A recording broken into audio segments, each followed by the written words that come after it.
যারা এখানে আমার বয়োজ্যেষ্ঠ রয়েছে তাদেরকে আমার প্রণাম জানাই। আর প্রণাম জানাই শ্রী দীপক রায় মহাশয়কে, যিনি আমাকে এই জায়গায় অ্যাটলিস্ট মনে করেছে আমি কিছু বলতে পারি।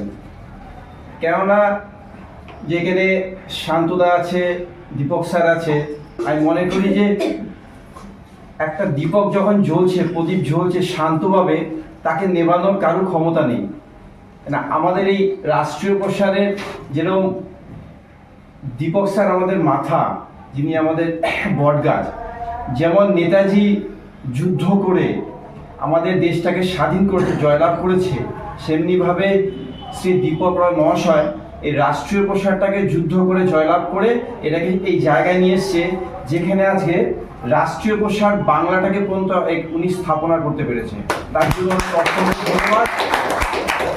আর একটা কথা বলি যে শান্তদার নাম ঠিক শান্তদা যেমনিভাবে উনি যেমনিভাবে আমাদের ট্রেনিং দিচ্ছে অনলাইন, আমি খুব আপ্লুত যে এত লোক ট্রেনিং দিচ্ছে, হয়তো কেউ ভুল করছে এ করছে জিজ্ঞেস করছে, কিন্তু ওনার মধ্যে কোনো রাগ নেই, কোনো ক্ষোভ নেই, উনি শান্তভাবে সবাইকে ট্যাকেল করছে। আর যেহেতু ওনার নাম শান্ত সরকার, উনি ঠিক সরকার যে আমরা পরিচালনা করে আমাদের এই ট্রেনিংটাকে উনি ঠিক সেভাবে পরিচালনা করছে, যার জন্য মানে এরকমভাবে এমন ব্যক্তিত্ব পাওয়া খুব মানে মানে কি বলবো ওটাকে আপ্লুত হওয়া আর কি। শান্ত সরকার ঠিক সরকারটাকে শান্তভাবে চালাচ্ছে, আর তার মাথার উপরে রয়েছে শ্রী দীপক রায় মহাশয়, যিনি প্রদীপটাকে জ্বালিয়ে রেখেছেন।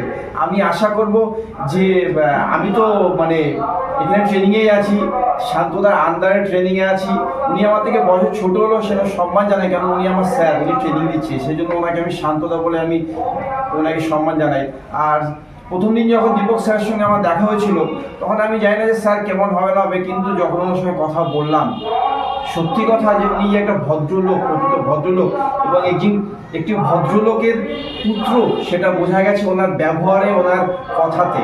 উনি যে এত জায়গায় কাজ করে এসছে, সেমনি আমি একটা লোকের সঙ্গে কথা বলে যে প্রমাণ পাওয়া যায়, প্রথম দিনই স্যারের সঙ্গে কথা বলে প্রমাণ পেয়েছি।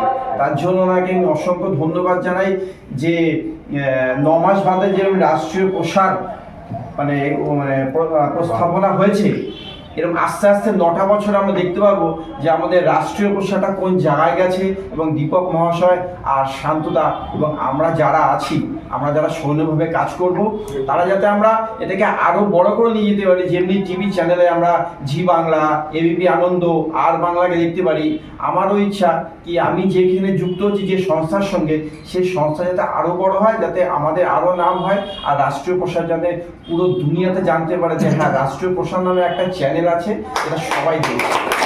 আমি এই বলে আমি আমার বক্তব্য শেষ করছি। নমস্কার।